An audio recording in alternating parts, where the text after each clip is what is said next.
سلام به مخاطبین دنیای رسانه. من علی براتی مقدم هستم و خوش اومدیم به ویدیوی من. امروز قرار راجع به این صحبت کنیم که چگونه از روی کنسول ایکس باکس سری S یا X با فلش گیم پلی ضبط کنیم، چون همینجوری که خبر داریم 1 دقیقه تا 7 دقیقه خود کنسول بیشتر نمیذاره ضبط کنیم ویدیوی گیم پلیتون رو رکورد کنید.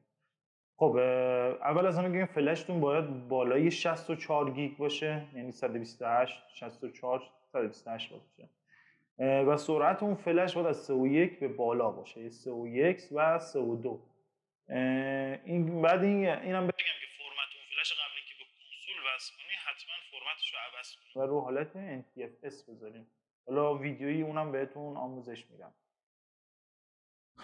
خب دوستان، لایک، کامنت، سابسکرایب فراموش نشه. زنگوله رو هم بزنید که ویدیوهای تازه میذاریم متوجه بشین. خب فلش رو به دستگاه وصل میکنیم، بعد منتظر میشیم وصل بشه.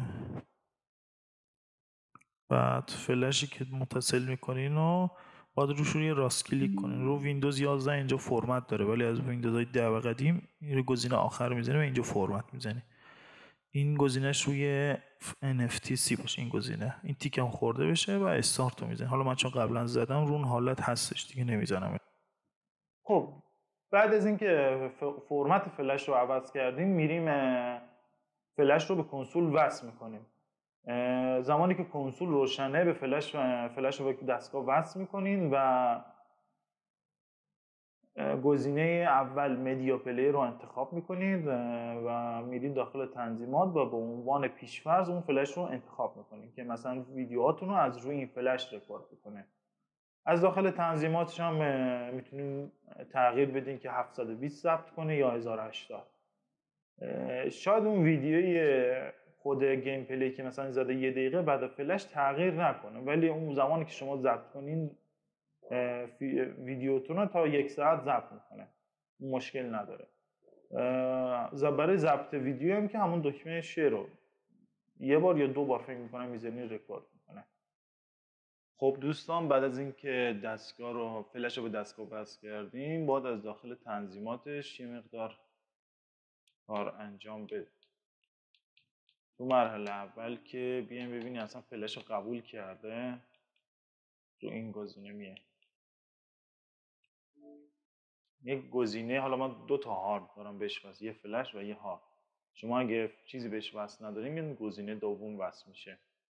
تو این گزینه دوم که حالا برای شما گزینه سوم برای من، اینجا یک 3 خطی که رو دسته هستش، ببینیم این زوم نیستش، این 3 خط، این 3 خط رو میزنی. حالا چون من از قبل انتخاب کردم این گزینه نیستش، این گزینه ست از چپتر لوکیشن رو انتخاب میکنیم به عنوان نگار پیش‌فرض که بشناسه. زمانی که بشناسه شما میبینید داخل این تنظیماتش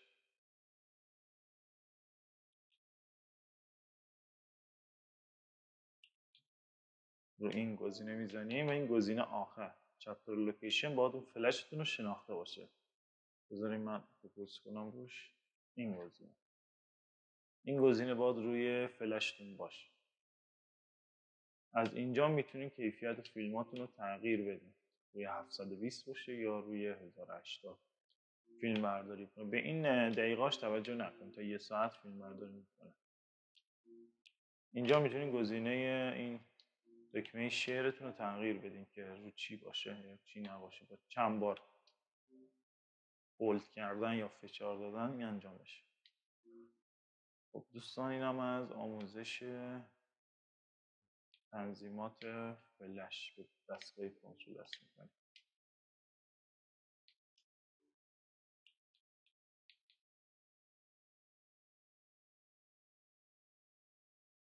خب ممنون که ویدیو رو تا آخر نگاه کردین. امیدوارم به دردتون خورده باشه. لایک، کامنت، سابسکرایب فراموش نشه، چون به ما دلگرمی میده و باعث میشه ما قوی تر کار کنیم.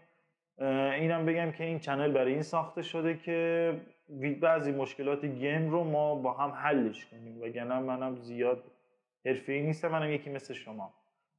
تا ویدیو بعد، خداحافظ.